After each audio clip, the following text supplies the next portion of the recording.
আসসালামু আলাইকুম রহমতুল্লাহি ওবরকাতুহু। সম্মানিত দর্শক, বিএনপি অতি সম্প্রতি নানা রকম সমস্যার মধ্যে রয়েছে, সীমাহীন সমস্যা। এবং সেই সমস্যা থেকে বের হওয়ার জন্য বিএনপির একমাত্র উপায় হলো একটি নির্বাচন, এবং সেই নির্বাচনের মাধ্যমে রাষ্ট্র ক্ষমতা লাভ। এবং সেই রাষ্ট্র ক্ষমতা যদি তারা লাভ করতে না পারে, তাহলে সামনের যে দিনগুলো, সেই দিনগুলোতে দলের অস্তিত্ব নিয়ে টানাটানি লেগে যাবে। যেভাবে বিভিন্ন এলাকাতে বিএনপির মধ্যে দলাদলি শুরু হয়েছে, অন্তর্দ্বন্দ্ব শুরু হয়েছে, মারামারি, হানাহানি, কাটাকাটি শুরু হয়েছে। প্রত্যেকটা জেলা শহর, প্রত্যেকটা উপজেলা শহর, ইউনিয়ন থেকে শুরু করে ওয়ার্ড পর্যায়ে বিএনপি নেতাকর্মীরা বিভিন্ন ভাগে বিভক্ত হয়ে যেভাবে হানাহানি, কাটাকাটি করছে, মারামারি করছে, তাতে করে এই দলটির যে অস্তিত্ব, সেই অস্তিত্ব হুমকির মুখে পড়েছে। এক, দলের কোনো সেন্ট্রাল কোনো কমান্ড নেই। সেন্ট্রাল কোনো কমান্ড নেই, অর্থাৎ তারেক রহমান সাহেব বহিষ্কার করছেন, রিজভী সাহেব চিঠি ইস্যু করছেন, এ পর্যন্তই। কিন্তু দলের মধ্যে এমন কোনো শক্তিশালী নেতা নেই যিনি তার একটি হুমকি দিয়ে পুরো এই যে বিশৃঙ্খলা দলের মধ্যে, এটিকে নিবারণ করতে পারেন, অথবা দলের মধ্যে এমন কোনো ম্যাগনেটিক নেতৃত্ব নেই যিনি কিনা এই সমস্যাগুলো সাংগঠনিকভাবে সমাধান করতে পারেন। এই দলটি এখন মূলত মিডিয়া নির্ভর। মিডিয়াতে বক্তব্য দেওয়া হচ্ছে, কথাবার্তা বলা হচ্ছে, আর বিভিন্ন সামাজিক অনুষ্ঠানে এবং রাজনৈতিক অনুষ্ঠানে তারা পারস্পরিকভাবে হাজিরা দিয়ে দলের পক্ষে কথাবার্তা বলছেন। কিন্তু সাংগঠনিক সফর চালিয়ে প্রতিটি এলাকায় তার যে রাজনৈতিক নিয়ন্ত্রণ, সেই নিয়ন্ত্রণ প্রতিষ্ঠা করা এবং ভোটের যে রাজনীতি, সেই ভোটের রাজনীতিতে সামনের দিকে এগিয়ে আসা, বা নিশ্চিতভাবে আমরা একটা ভাইব তুলছি যে তারা অত্যন্ত জনপ্রিয় একটি দল, প্রচুর ভোট পাবে। কিন্তু এখন যদি নির্বাচন হয়, সেই নির্বাচনের ময়দানে বিএনপির অনেকগুলো নির্বাচনী এলাকাতে এমন কতগুলো সমস্যা তৈরি হয়েছে, সেখানে যদি জামাতের প্রার্থী জিতে যায়, সেখানে যদি গণ অধিকারের প্রার্থী জিতে যায়, সেখানে যদি সেই জুনায়েদ সাকির যে দল তারা জিতে যায়, এমনকি ববি হাজ্জাজের দল জিতে যায়, পার্থর দল জিতে যায়, হেফাজতের লোক জিতে যায়, আশ্চর্য হওয়ার কিছু থাকবে না। স্বতন্ত্র দল, আওয়ামী লীগের লোকজন যদি অন্য নামে নির্বাচন করে, বিএনপির পাত্তাই থাকবে না। এর কারণটা হলো প্রথমত চাঁদাবাজি, দ্বিতীয়ত সরকারি অফিসগুলো এমনভাবে বিএনপিকে সাহায্য করছে, সহযোগিতা করছে, যাতে করে বিএনপির সর্বনাশ ঘটে। যেমন টেন্ডারের, যেটা নিয়ে বেশি দুর্নাম হয়, জেলা শহরগুলোতে গিয়ে দেখেন, উপজেলাতে গিয়ে দেখেন, এই টেন্ডারবাজিটা পুরোটাই এখন বিএনপির নিয়ন্ত্রণে। আওয়ামী লীগের লাইসেন্স, কিন্তু কাজ করছে বিএনপি, আওয়ামী লীগকে কমিশন দিয়ে দিচ্ছে। আর এই কাজ বিএনপির যে দল পেল, তার প্রতিপক্ষ দল এটা নিয়ে মারামারি, কাটাকাটি করছে। আর সরকারি যারা কর্মকর্তা রয়েছে, তারা অনায়াসে বলে বেড়াচ্ছে আমাদের কি করার আছে, দেখুন ক্ষমতা তাদের হাতে। এই গেল টেন্ডারবাজি। দ্বিতীয়ত থানার দালালি, গিয়ে দেখেন প্রত্যেকটা এলাকাতে থানার দালালি কিভাবে হচ্ছে। এবং এখানে গ্রুপ উপগ্রুপ নিয়ে ওসি সাহেব বসে বসে পায়ের উপর পা তুলে তারা বিএনপি সর্বনাশ ঘটানোর জন্য, দুর্নাম বদনাম ঘটানোর জন্য যা যা করার দরকার, সেভাবে থানাকে মোটামুটি খালি করে দিয়েছেন। কেউ মামলা করতে চান, মামলা করেন। প্রতিপক্ষ এসে আবার মামলা করতে চায়, মামলা করে দেওয়া হলো। জামাতের লোক যখন মামলা করতে চায়, আচ্ছা ঠিক আছে মামলা করেন। এইভাবে প্রতিটি এলাকাতে যে মৃত্যুকূপ তৈরি করা হচ্ছে ভোটের জন্য, সেখানে প্রশাসন সুন্দরভাবে খেলে দিচ্ছে বিএনপিকে। বিএনপি এই জিনিসগুলো কি বুঝছে না? অবশ্যই বুঝছে, এবং এই জিনিস থেকে বের হওয়ার জন্য তার রাষ্ট্র ক্ষমতা খুবই জরুরি। এবং দিন যত যাবে ততই তারা বিপদে পড়বে। অর্থাৎ এখন ধরুন নির্বাচন যদি হয়, ভোট কারো দেওয়ার দরকার নেই, বিএনপি যারা লোকজন আছে তারা শক্তি প্রয়োগ করে যে বা হোক না ভোটের ফলাফল তাদের পক্ষে আনতে পারবে। কিন্তু আজ থেকে 1 বছর পর যদি কোনো অপারেশন ক্লিন হার্ট হয়, সেনাবাহিনী পুলিশ মিলে যদি সেই তৎপরতা চালায়, পুরো বিএনপির লোকজন দেশ ছাড়া হয়ে পড়বে আওয়ামী লীগের মতো করে। এবং সেই মাঠে যদি আবার একটা নির্বাচন দেওয়া হয়, বিএনপির কোনো প্রার্থীকেই খুঁজে পাওয়া যাবে না। আর বিএনপির যে সকল প্রার্থী এখন এলাকাতে যাতায়াত করছে না, তারা যদি এলাকাতে যান, সবাইকে বলবে, ভোটাররা বলবে আপনি এতদিন কোথায় ছিলেন, বিএনপির যে লোকজন আমাদেরকে ক্ষতি করে গেছে সেই ক্ষতি কিভাবে পোষাবেন ইত্যাদি সবকিছু। ফলে বিএনপি খুব দ্রুত নির্বাচন চাচ্ছে এবং বিএনপির জন্য যে ভালো হতো যদি এটা জুন জুলাই আগস্ট মাসে হতো আরো ভালো হতো। এখন ডিসেম্বরকে তারা ডেডলাইন দিয়ে নির্বাচন চাচ্ছে। ডক্টর মোহাম্মদ ইউনূস যখন এটাকে ডিসেম্বর প্লাস 2026 সনের জুন এই সমস্ত কথাবার্তা বলছেন, তখন তারা রীতিমতো ধৈর্য হারিয়ে ফেলেছেন। কিন্তু ইদানিংকালে যে পরিবেশ পরিস্থিতি তৈরি হচ্ছে তাতে মনে হচ্ছে যে 2026 সনের জুন তো দূরের কথা, 2027 সনের ডিসেম্বর মাসে নির্বাচন হওয়ার কোনো সম্ভাবনা নেই। এবং তখন যদি নির্বাচন হয় তখন কি যে হবে এটা আমরা এখন পর্যন্ত ক্যালকুলেশন করতে পারছি না। আর এইরকম যখন একটা অনিশ্চয়তা চলছে ঠিক সেই সময়টিতে ডক্টর মোহাম্মদ ইউনূসের দুটো বৈদেশিক সফর, প্রথমত চীন সফর, দ্বিতীয়ত বিমস্টেক সম্মেলনে মিস্টার নরেন্দ্র মোদীর সঙ্গে তার বৈঠক। এই দুটো বৈঠকই তার হাতকে শক্তিশালী করেছে, তার ব্যক্তিত্বকে সুদৃঢ় করেছে এবং তাকে যারা নেহায়েত দুর্বল এবং অরাজনৈতিক ভাবতেন তাদের জন্য একটা রীতিমতো চপেটাঘাত শুরু হয়েছে। তিনি যেভাবে চীনকে ম্যানেজ করেছেন এবং চীন যেভাবে তার কাছে ধরা দিয়েছে, ফলে চীনের সঙ্গে যদি জনাব তারেক রহমানের কোনো সম্পর্ক থেকে থাকে, বিএনপির সাথে যে সম্পর্কগুলো থেকে থাকে, সেই সম্পর্কের চাইতে দৃশ্যত ডক্টর মোহাম্মদ ইউনূসের সাথে যে সম্পর্কটি এটি মোর ভায়াবল মনে হচ্ছে। এবং এই ভায়াবল সম্পর্কের উপর ভিত্তি করে ডক্টর ইউনূস এটিকে মার্কেটিং করবেন, এটিকে তিনি এগিয়ে নেবেন। চীনের কর্মকর্তারা বাংলাদেশে আসবেন, বাংলাদেশের কর্মকর্তারা চীনে যাবেন, বিনিয়োগ আসুক বা না আসুক, চীনের সঙ্গে তার যে সম্পর্ক, এই সম্পর্কটিকে কিভাবে কাজে লাগিয়ে তিনি চীন থেকে যেভাবে বেজিং ইউনিভার্সিটি থেকে একটি ডক্টরেট নিয়েছেন, এভাবে চীনের বড় একটি কর্মকর্তা, সেটা ভাইস প্রেসিডেন্ট হোক, এমনকি প্রেসিডেন্ট যদি বাংলাদেশে আসেন, তাকে যদি ঢাকা বিশ্ববিদ্যালয়ে নিয়ে একটি সংবর্ধনা দেওয়া যায়, এটি অন্তত 1 মাস বাংলাদেশকে উদ্বেলিত করবে। আসছে আসছে আসছে আসছে এর কারণ আমাদের ইকোনমিটা এমন একটা পর্যায়ে আছে এই মুহূর্তে, যে পর্যায় থেকে আসলে আমাদের আসলে খুব বৈদেশিক সাহায্য তেমন কিছু দরকার নাই। যেভাবে রেমিটেন্স আসছে এবং যেভাবে এখন রপ্তানি হচ্ছে, ফলে আমাদের বৈদেশিক রিজার্ভের যে পরিমাণ এটা বাড়তে থাকবে। দ্বিতীয়ত আমাদের যে ক্রয় ক্ষমতা, সেই ক্রয় ক্ষমতা কমে যাওয়ার কারণে আমদানি কমতে থাকবে।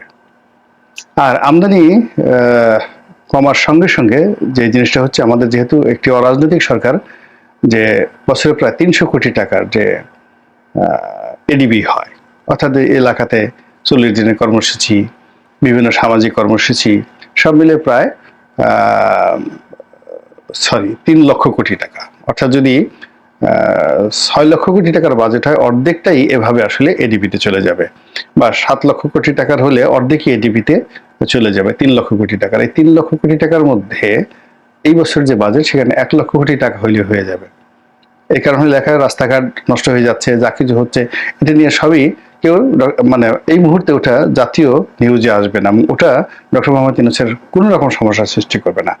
এলজিডি রাস্তাগুলো, রোডস অ্যান্ড হাইওয়েজের রাস্তাগুলো, তারপর শেষে কিছু মাটির রাস্তার কাজ, এলাকাতে কর্মসৃজন যে সকল প্রকল্প রয়েছে, সব মিলিয়ে 3 লক্ষ কোটি টাকার যে একটা বার্ডেন, এখান থেকে কমিয়ে 2 লক্ষ কোটি টাকা যদি হয়, তাহলে 1 লক্ষ কোটি টাকা থাকবে। এটা দিয়ে টুকটাক কিছু কাজকর্ম করা, আর হলো বিদেশির যে ঋণগুলো রয়েছে সেই ঋণগুলো পরিশোধ করা, আর সরকারি কর্মকর্তাদের বেতন দেওয়া। সব মিলিয়ে এখন যে ইনকাম রয়েছে, আমাদের কাস্টমস, অবকারী শুল্ক থেকে যা কিছু আসছে, ভ্যাট থেকে যা কিছু আসছে, অন্যান্য যা কিছু আসছে, ডক্টর মোহাম্মদ ইউনূস চোখ বুঝে তিনি যদি এডিবি কমিয়ে ফেলেন, রাজনীতিতে টাউটারি, বাটপারি, টেন্ডারিবাজি কমিয়ে ফেলেন, টাকা পয়সার কমানো যায়, তাহলে বিশ্বের যে কোনো এমবার্গো দেখ না কেন, কোনো দেশের সঙ্গে ব্যবসা বাণিজ্য, বিদেশি বিনিয়োগ না হলেও তার কিছু আসে যায় না। এমনকি বাংলাদেশের সবগুলো গার্মেন্টস বন্ধ হলেও তার কিছু আসবে যাবে না, বিকল্প ব্যবস্থা তৈরি হয়ে যাবে। তো এই যে একটা অবস্থা তিনি পেয়ে গেছেন, এখন তাকে যে জিনিসটা দরকার সেটা হলো অভ্যন্তরীণ রাজনীতিকে কুল রাখা। আর অভ্যন্তরীণ রাজনীতিকে কুল রাখার জন্য যেটি দরকার সেটি হলো, আওয়ামী লীগ যেটি করেছে, বিএনপির অনেক নেতাকে তারা কিনে নিয়েছে, তারপরে রাজপথের অনেক নেতাদেরকে তারা কিনে নিয়েছে, তাদেরকে ডিজিএফআই দালাল বানিয়ে কখনো জেলে নিয়ে, কখনো টাকা দিয়ে, কখনো বিদেশে পাঠিয়ে, কখনো হুমকি দিয়ে, ধামকি দিয়ে যেভাবে তাদেরকে 15টি বছর একেবারে মেরুদণ্ডহীন করে রাখা হয়েছে, সেই মেরুদণ্ডহীন লোকগুলোই এখন বাংলাদেশের রাজনীতির যাকে বলা হয় প্রাণপুরুষ। ফলে এরা রাতারাতি ডক্টর মোহাম্মদ ইউনূসের বিরুদ্ধে মেরুদণ্ড সোজা করে দাঁড়াতে পারবেন না। এদের মেরুদণ্ড তৈরি হওয়ার আগেই এদের যে বয়স হয়ে গেছে এদেরকে কবর যেতে হবে। আর তরুণ যারা রয়েছেন তাদেরকে ব্যাপার হলো যে হাড্ডি যদি একবার ভেঙে যায় বা হাড্ডি যদি একবার বেঁকে যায়, ওটাকে আর সোজা করা যায় না। কাজেই যদি 30 বছরের নিচে বা 40 বছরের নিচে যে সকল তরুণ রাজনীতিবিদ রয়েছেন, যারা একবার ক্যান্টনমেন্টে গিয়েছেন, যারা একবার ডিজিএফআই এর কাছ থেকে টাকা নিয়েছেন, এনএসআই টাকা নিয়েছেন, আওয়ামী লীগের টাকা নিয়েছেন, দালালি করেছেন, জেল খেটেছেন, ভয় পেয়েছেন, হারুনের ভাতের হোটেলে গিয়ে ভাত খেয়েছেন, তারা ডক্টর মোহাম্মদ ইউনূসের যারা লোকজন এই মুহূর্তে ওই পদ পদবিতে আছেন, তারা ডাকলেও তারা আব্বা আব্বা করে সেখানে চলে যাবেন এবং আগে যেভাবে ভয় পেতেন ওইভাবে তারা ভয় পাবেন। ফলে এটা ডক্টর মোহাম্মদ ইউনূসের জন্য কোনো সমস্যা নয় যে রাজনীতির অঙ্গনে যারা নেতৃবৃন্দ রয়েছেন তাদের একটা বিরাট অংশকে এইভাবে ছলে বলে কৌশলে, আওয়ামী কৌশলে তাদেরকে নিয়ন্ত্রণ রাখা। বাকি থাকে জনগণ। আমজনতা মাঝে মধ্যে রাগ হয়ে যায়। যেমন যে বিষয়গুলো নিয়ে তারা খুব রাগ হয় সেটা হলো নিত্য প্রয়োজনীয় ছোট ছোট দ্রব্য সামগ্রী, যেমন কাঁচামরিচের দাম বেড়ে গেল, পেঁয়াজের দাম বেড়ে গেল, আলুর দাম বেড়ে গেল, ছোলার দাম বেড়ে গেল, এই জিনিসগুলো, চালের দাম বেড়ে গেল। এটি একমাত্র চাল ছাড়া প্রায় সবগুলোই তিনি নিয়ন্ত্রণের মধ্যে নিয়ে এসেছেন। চালের দামও নিয়ন্ত্রণের মধ্যে যদি থেকে যায়, জনগণকে আপনি নড়াতে পারবেন না। তারা বলবে না, থাকুক না, অসুবিধা কি, সুন্দর একটা আউটবাট পাড়া সার চাইতে থাকুক। তো এই অবস্থার বাইরে আরেকটা হলো মানুষকে আশান্বিত করা। এবং আপনারা জানেন যে কোনো একটা জাতিকে, সম্প্রদায়কে, বৃহৎ গোষ্ঠীকে যদি আপনাকে নিয়ন্ত্রণ রাখতে হয়, তাহলে তাকে ভয় দেখাতে হবে, চেঙ্গিস খানের মতো ভয় দেখাতে হবে, অথবা তাদেরকে লোভ দেখাতে হবে, দুনিয়ার লোভ দেখাতে হবে, আখেরাতের লোভ দেখাতে হবে, 70টা হুরপুরির লোভ দেখাতে হবে, এই জিনিসগুলো। এবং তার সঙ্গে সঙ্গে কিছু জিনিসকে অ্যাভেলেবল করে দিতে হবে, যেমন মদ, নারী, জুয়া, এই জিনিসগুলোকে একটা নির্দিষ্ট জায়গাতে ওপেন আপ করে দিতে হবে। ওপেন আপ করে দিলে এই একটা বিশেষ সম্প্রদায় তারা আর এই বিষয় নিয়ে নড়াচড়া করে না, মানে আন্দোলন বিপ্লব দূরের কথা, কোনো জিনিস ওদিকে তাকায় না, সারাদিন শুধু ঝিমোতে থাকে। গণজাগরণ মঞ্চের যে উচ্ছ্বাস ছিল, তাদের একটা বিরাট অংশ একটা সময় যখন তাদের বিরুদ্ধে গাঁজা এবং বিরিয়ানি এই দুই থেরাপি প্রয়োগ করা হলো, দেখা গেল সেই ঐক্যটা ভেঙে গেল। আবার যেটা হেফাজতের যে ঐক্যটা ছিল, সেই ঐক্যটা ভেঙে গেল শুধুমাত্র অর্থনৈতিক কারণে এবং রাজভোগের কারণে। প্রধানমন্ত্রী যখন ডেকে তাদেরকে, সাবেক প্রধানমন্ত্রী ডেকে যখন তাদেরকে রাজভোগ খাওয়ালেন, অমনি তাদের মধ্যে বিরোধ শুরু হয়ে গেল। তো এই জিনিসগুলো এখনো হতে পারে এবং সেই বিষয়গুলো চলছে। আর সর্বশেষ যে বিষয়টা হলো যে আমরা সবসময় সাদা চামড়াদের মানুষদেরকে পছন্দ করি, বিদেশিদেরকে ভয় পাই, এবং বিদেশিরা কে কি বললো এটি নিয়ে সারাদিন আমরা আলোচনা করতে থাকি। বাংলাদেশ টেলিভিশন কি বললো, তার চেয়ে বিবিসি কি বললো, সেটা নিয়ে আমরা বেশ উদ্গ্রীব সবসময় থাকি। তো সেই জিনিসটি, অর্থাৎ বিদেশি সাদা চামড়াদের মানুষদেরকে নিয়ন্ত্রণে রাখা, তাদের কাছ থেকে বিবৃতি আনা, বিদেশি পত্রপত্রিকায় রিপোর্ট ছাপানো, এই যাবৎকালে বাংলাদেশের যত লোক ক্ষমতায় বসে আছে তাদের সবার প্রিন্সিপাল হলেন ডক্টর মোহাম্মদ ইউনূস। যদি আপনি শেখ হাসিনার কথাই ধরেন বা খালেদা জিয়ার কথা ধরেন, তারা যদি এই বিদেশি গণমাধ্যমকে নিয়ন্ত্রণ করা, গণমাধ্যমকে ইনফ্লুয়েন্স করা, তাদের মাধ্যমে কোনো রিপোর্ট ছাপানো, এই সবগুলোর ক্ষেত্রে শেখ হাসিনা, বেগম খালেদা জিয়া, তারেক রহমান সাহেব, জয়, তাদেরকে যদি আপনি প্রাইমারি স্কুলের ছাত্র বা ছাত্রী হিসেবে ট্রিট করেন, তাহলে ধরে নেবেন যে ডক্টর মোহাম্মদ ইউনূস হলেন ঢাকা বিশ্ববিদ্যালয়ের ভাইস চ্যান্সেলর। তো এই ভাইস চ্যান্সেলর যেভাবে প্রচার করবেন আগামীতে সারা দুনিয়ার সঙ্গে তার যে সম্পর্ক, যেভাবে ইতিমধ্যে তিনি কথা নাই বার্তা নাই পূর্ব তিমুরের প্রেসিডেন্টকে নিয়ে আসছেন বাংলাদেশে, নোবেল লরির তার বন্ধু, তার সাথে দেখা করার জন্য মালয়েশিয়ার প্রধানমন্ত্রী আনোয়ার ইব্রাহিম চলে আসছে, তার বন্ধু মানুষ, এবং এরকম আরো অনেক কর্মকাণ্ড। তার বন্ধু অ্যান্থনি গুতেরেস বাংলাদেশে চলে আসছে, কোনো কারণ নেই, এখন খামোখা আননেসারি বাংলাদেশ আসছে। কিন্তু আমরা সবাই এই জিনিসগুলো নিয়ে অন্তত 7 দিন ব্যস্ত থেকেছি। তো 3টি ঘটনাতে যদি 3 সাথে 21 দিন ব্যস্ত থাকি, আবার তিনি সেই কত জায়গায় গেলেন, তার প্রতিটি ভ্রমণ নিয়ে আমরা 10 দিন, 8 দিন, 15 দিন, এমনকি 1 মাস পর্যন্ত ব্যস্ত থেকেছি, তর্ক করেছি, বিতর্ক করেছি। তো তিনি বুঝে গেছেন যে কি করে আমাদেরকে এনগেজমেন্টে রাখতে হয়। তো এরকম অতি সম্প্রতি তিনি যে বিমস্টেক বৈঠক করিলেন এবং নরেন্দ্র মোদীর সঙ্গে তিনি যে বৈঠক করে আসলেন, সেই বৈঠকের ফলাফল ইতিবাচক নেতিবাচক যাই হোক না কেন, 1 নম্বরে যেটি একেবারে শতভাগ কনফার্ম যে নির্বাচনটা পিছিয়ে যাচ্ছে। আর সেই নির্বাচনটা যদি, অর্থাৎ ডক্টর মোহাম্মদ ইউনূস যেটি বলেছেন যে 2026 সনের জুনে হতে পারে, এটি আর এখন তিনি বলবেন না। এই বিষয়ে তিনি কোনো কথাই বলবেন না, সাক্ষাৎকারই দিবেন না। কোনো বাংলাদেশি সাংবাদিকদের সঙ্গে তিনি আর এই ব্যাপারে কোনো কথাই বলবেন না। রাজনীতিবিদদের সঙ্গে তিনি এখন আর, নরেন্দ্র মোদীর সাথে বৈঠক করার পর তিনি আর পলিটিক্যাল পার্টির নেতাদেরকে আর পাত্তাই দিবেন না, কথাই বলবেন না। এটা স্বাভাবিক। ফলে কি হচ্ছে বুঝতে পারেন, বৃহত্তর দল হিসেবে বিএনপির প্রথমে মন খারাপ হবে, তারপরে রাগ হবে, তারা রাস্তায় নামার চেষ্টা করবেন। আর রাস্তায় তারা কতটা সফলতা দেখাতে পারেন কি পারেন না, সেটা নিয়ে আমি এখন আর কোনো কিছু বললাম না। আল্লাহ আমাদের সবাইকে হেদায়েত দান করুন এবং হেফাজত করুন। আসসালামু আলাইকুম ওয়া রাহমাতুল্লাহি ওয়া বারাকাতুহু। আসসালামু আলাইকুম প্রিয় দর্শক, আশা করি পুরো ভিডিওটি দেখেছেন এবং বুঝতে পেরেছেন।